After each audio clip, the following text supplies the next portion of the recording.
한밤중 잠에서 깨어난 당신의 눈앞에 손전등 불빛이 쏟아집니다.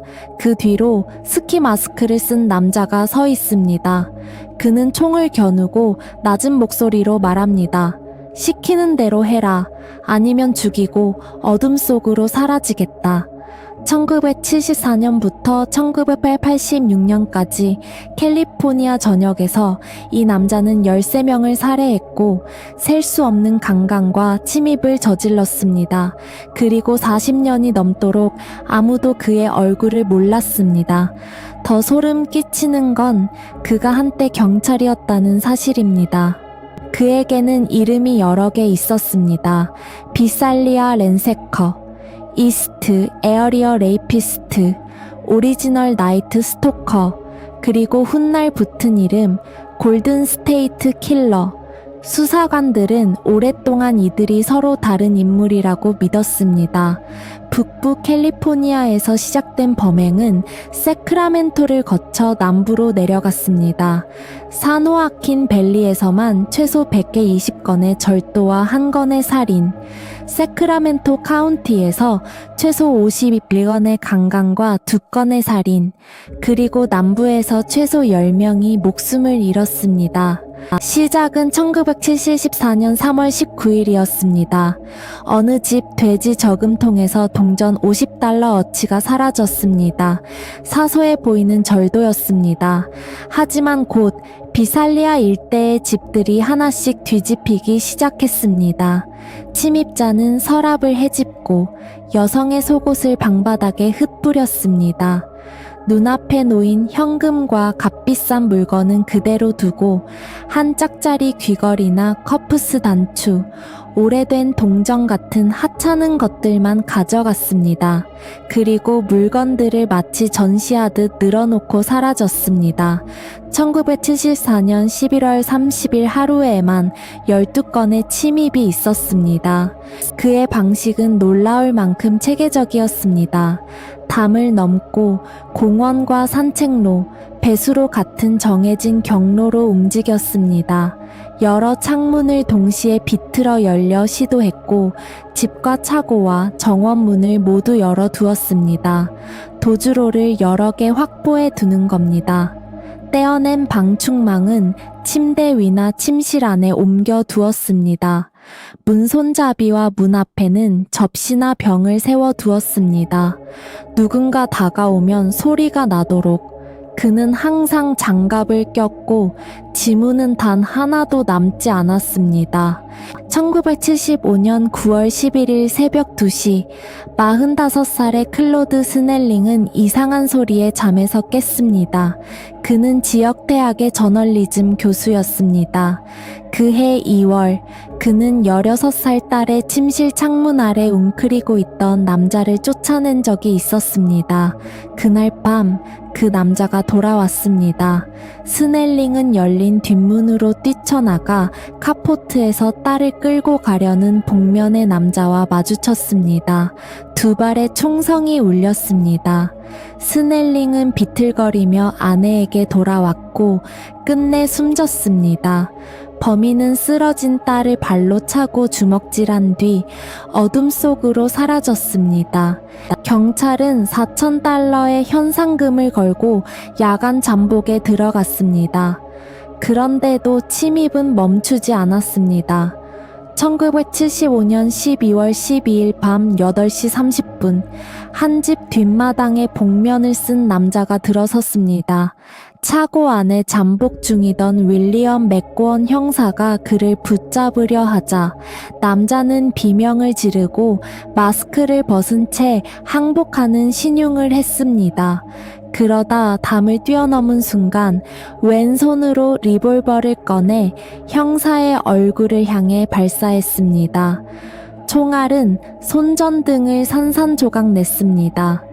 남자는 동전이 가득한 양말과 훔친 물건들을 떨어뜨린 채 달아났습니다. 맥고원은 나중에 말했습니다. 그 얼굴을 어디선가 본 적이 있다고. 1976년 그는 세크라멘토 지역으로 옮겨갑니다. 그리고 범행은 절도에서 강간으로 넘어갑니다. 무대는 카마이클, 시트러스 하이츠, 렌초 코르도바 같은 동쪽 교회였습니다. 그는 학교나 가을, 산책로 근처의 단층 주택을 노렸습니다. 언제든 빠르게 사라질 수 있는 지형이었습니다. 목격된 적은 여러 번 있었지만 그는 언제나 도망쳤습니다. 한 번은 자신을 쫓던 젊은이에게 총을 쏴 중상을 입히기도 했습니다. 1976년 12월 18일 저녁 6시, 15살 크리스 페드레티는 혼자 집에서 피아노를 치고 있었습니다. 부모님은 크리스마스 파티에 가 있었습니다. 스키 마스크를 쓴 남자가 그녀의 목에 칼을 들이대고 말했습니다. 시키는 대로 해라. 아니면 너를 죽이고 어둠 속으로 사라지겠다. 이 문장은 훗날 이 사건을 다룬 책의 제목이 됩니다. 그녀는 2시간이 넘도록 3차례 성폭행을 당했습니다. 그는 그녀를 겨울 추위 속 바깥에 벌거벗은 차에 방치했다가 다시 집 안다른 방으로 끌고 들어가기를 반복했습니다. 그녀는 훗날 경찰의 질문과 증거 채취 과정 역시 자신에게는 2번째, 3번째 피해였다고 말했습니다. 피해자 대부분은 습격 전에 집 주변을 서성이는 누군가를 보거나 들었습니다. 이미 한 번 침입을 당한 집도 많았습니다. 경찰은 그가 동네를 오랫동안 정찰했다고 판단했습니다. 창문을 들여다보고 마당을 배회하며 목표를 고릅니다. 그리고 미리 집에 들어가 창문을 열어두고 총알을 빼놓고 나중에 쓸 결방용 끈을 숨겨두기도 했습니다. 몇 달 전부터 피해자 집에 전화를 걸어 생활 패턴을 파악하기도 했습니다. 그는 사냥을 하기 전에 먼저 그 집의 시간표를 외웠습니다. 처음에는 혼자 있는 여성을 노렸습니다. 그런데 언론이 그가 혼자 있는 여성만 공격한다고 보도하자 그는 방식을 바꿉니다. 이번엔 부부를 노리기 시작한 겁니다. 창문이나 유리문으로 침입해 손전등으로 잠든 이들을 깨우고 권총을 겨눕니다. 여성에게 남편을 먼저 묻게 한 뒤 자신이 그녀를 묶었습니다. 손이 몇 시간 동안 마비될 만큼 단단한 매듭이었습니다. 그는 남자의 등에 접시를 쌓아 올리고 달그락 소리가 들리면 이 집의 모두를 죽이겠다고 협박했습니다. 그리고 몇 시간이고 집 안에 머물며 서랍을 뒤지고 음식을 먹고 맥주를 마셨습니다. 피해자들이 그가 떠났다고 믿는 순간 그는 어둠 속에서 다시 튀어나오곤 했습니다. 1978년 37번째 습격에서 그는 이상한 말을 반복했습니다. 본이 너를 증오해. 본이 진 코렐. 1970년 5월 그와 약혼했던 간호학과 학생의 이름이었습니다. 그녀는 그가 조종적이고 폭력적으로 변하자 1971년 관계를 끝냈습니다. 결정적인 계기는 낙제 위기에 놓인 심리학 시험에서 부정행위를 도우라는 그의 요구였습니다. 파혼 뒤 그는 총으로 그녀를 위협하며 결혼을 강요하려 했습니다. 그리고 몇 년 뒤 낯선 여인의 집에서 그 이름을 뱉어냈습니다. 1978년 2월 2일 밤 21살의 브라이언 메지오리와 20살 아내 케이티 리 메지오리는 개를 산책시키고 있었습니다. 렌초 코르도바, 이미 5건의 습격이 일어났던 동네 근처였습니다. 길 위에서 누군가와 마주친 2사람은 달아났습니다. 그러나 쫓겼고 총에 맞아 그 자리에서 숨졌습니다. 현장 근처에서는 신발끈 하나가 발견됐습니다. 수사관들은 이스트 에어리어 레이피스트를 의심했지만 확증은 없었습니다. 그 답이 나오기까지 38년이 걸립니다. 그는 침묵하는 범인이 아니었습니다. 피해자들과 경찰에게 음란하고 위협적인 전화를 걸었습니다. 1977년 12월 자신이 이스트 에어리어 레이피스트라 주장하는 사람이 신문사와 시장실, 방송국에 시 한 편을 보냈습니다. 제목은 흥분에 대한 갈망이었습니다. 12월 11일에는 오늘 밤 와트 애비뉴를 덮치겠다고 직접 전화로 예고한 뒤 추격을 따돌리고 사라졌습니다. 1978년 12월 42번째 습격 현장 인근에서는 공책 3장이 발견됐습니다. 한 장은 커스터 장군에 관한 숙제였고 다른 한 장은 6학년 시절을 회상하는 일기였습니다. 선생님이 벌로 문장을 반복해 쓰게 했고 그것이 수치스러웠으며 쓰면 쓸수록 화가 나서 울었다는 글이었습니다. 1979년 7월 5일의 강간을 끝으로 그는 남부 캘리포니아로 이주합니다. 그리고 이제 살해하기 시작합니다. 10월 1일 골레타에서 한 커플이 묶인 채 붙잡혔습니다.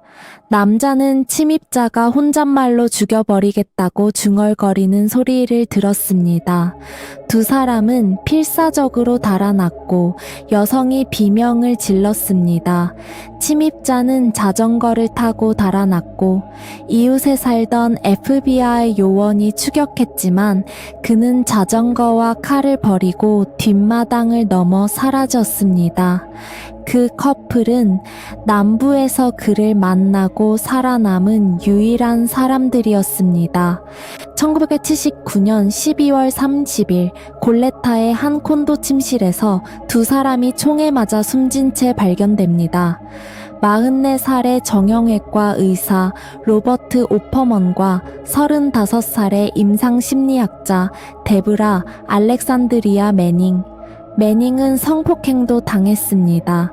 그녀의 반지 2개는 매트리스와 침대 프레임 사이에 감춰져 있었습니다. 오퍼먼의 결박은 풀려 있었습니다. 그가 범인에게 달려들었다는 뜻입니다. 이웃들은 총성을 들었습니다. 그리고 부엌에는 범인이 냉장고에서 꺼내 먹은 크리스마스 칠면조의 남은 조각이 놓여 있었습니다. 1980년 3월 13일 벤투라의 집에서 33살 인테리어 디자이너 샬린 스미스와 43살 변호사 라이먼 스미스가 살해됩니다. 흉기는 집 옆 장작 더미에서 가져온 통나무였습니다. 사흘 뒤 잔디를 깎으러 들른 라이먼의 12살 아들이 시신을 발견했습니다. 침실의 자명종은 여전히 울리고 있었습니다. 두 사람의 손목과 발목은 커튼 끈으로 묶여 있었고 샬린의 손목에는 특이한 다이아몬드 매듭이 지어져 있었습니다. 이스트 에어리어 레이피스트 사건에서 확인된 것과 같은 매듭이었습니다. 그해 8월 19일에는 다나포인트의 게이트 커뮤니티에서 결혼한 지 석 달 된 신혼부부 24살 키스 해링턴과 27살 패트리스 해링턴이 둔기에 맞아 숨진 채 발견됩니다. 흉기도 결박도 현장에는 남아있지 않았습니다. 1981년 2월 6일 어바인에서 28살 마누엘라 위투언이 살해됩니다. 남편 데이비드는 병으로 입원 중이었습니다. 범인은 살인 뒤에도 그 집에 전화를 걸어왔습니다. 경찰과 이웃은 오히려 데이비드를 의심했고 그는 알코올 중독에 빠졌으며 두 번째 결혼마저 무너졌습니다. 그의 결백이 DNA로 증명된 것은 아주 오랜 세월이 지난 뒤였습니다. 같은 해 7월 27일 골레타에서 35살 셰리 도밍고와 27살 그레고리 산체스가 살해됩니다. 산체스는 총에 맞고 둔기에 맞았습니다. 수사관들은 그가 묶이기를 거부하고 범인에게 달려들었을 것이라 봅니다. 훗날 수사관 폴 홈즈는 덩치 큰 산체스와의 몸싸움이 범인을 겁먹게 했을 거라고 추정했습니다.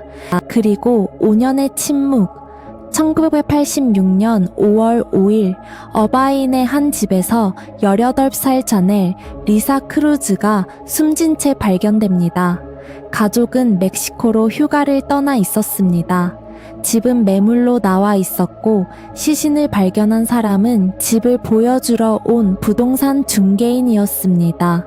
흉기는 의부사버지가 없어졌다고 신고한 파이프 렌치로 추정됐습니다. 자넬은 그의 마지막 피해자였습니다. 그 후 그는 완전히 사라집니다. 아무 흔적도 없이. 왜 그를 잡지 못했을까? 가장 큰 이유는 경찰들이 서로 말하지 않았기 때문입니다. 각 부서는 자기 사건의 공을 뺏길까봐 정보를 감췄습니다. 한 부보안관은 세크라멘토 보안관실이 영광을 원했고 자존심이 앞을 가로막았다고 증언했습니다. 비살리아의 맥고원 형사가 직접 세크라멘토를 찾아가 동일범 여부를 확인하려 했지만 메지오리 부부 살해 이후 세크라멘토 측은 연관성을 완강히 부인하며 오히려 비살리아가 언론 관심을 노린다고 비난했습니다. 골레타의 첫 살인 뒤에도 여러 수사관이 산타바바라에 연락했지만 번번이 거절당했습니다. 그렇게 3명의 괴물은 서류상 계속 다른 사람이었습니다. 진실을 이어붙인 것은 DNA였습니다. 2001년 이스트 에어리어 레이피스트와 오리지널 나이트 스토커가 동일인이라는 결과가 나옵니다. 두 이름을 합친 이아론스라는 호칭이 여기서 나왔습니다.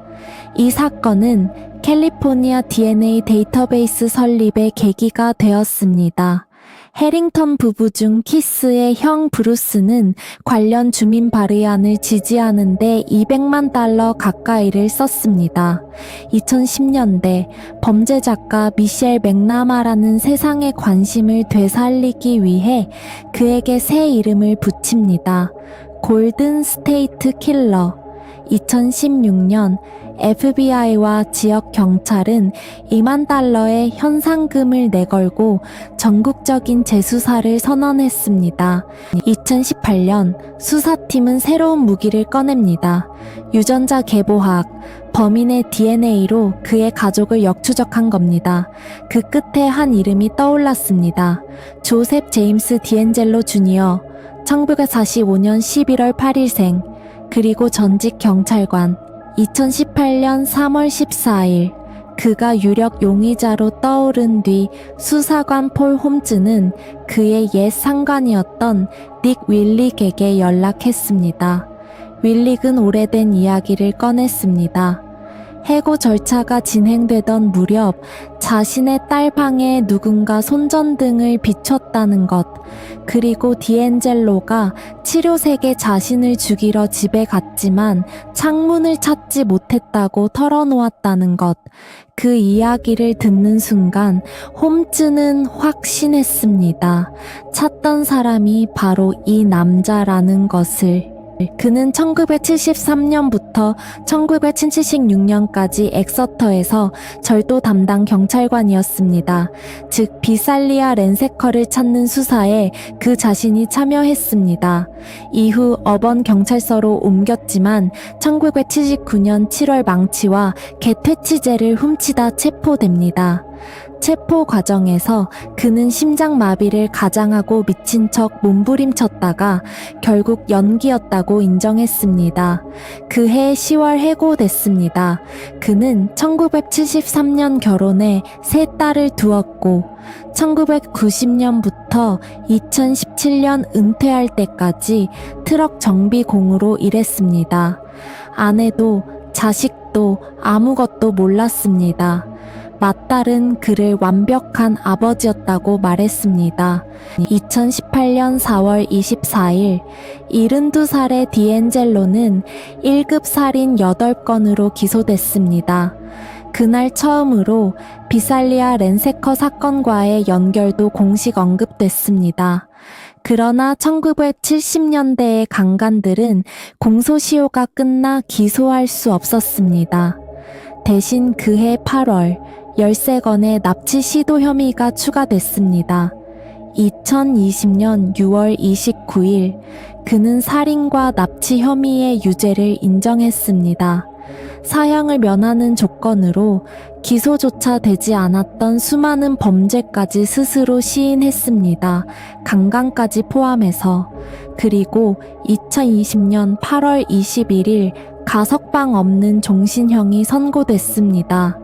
그는 1980년에 산 시트러스 하이츠의 집에서 수십 년 뒤 체포됐습니다.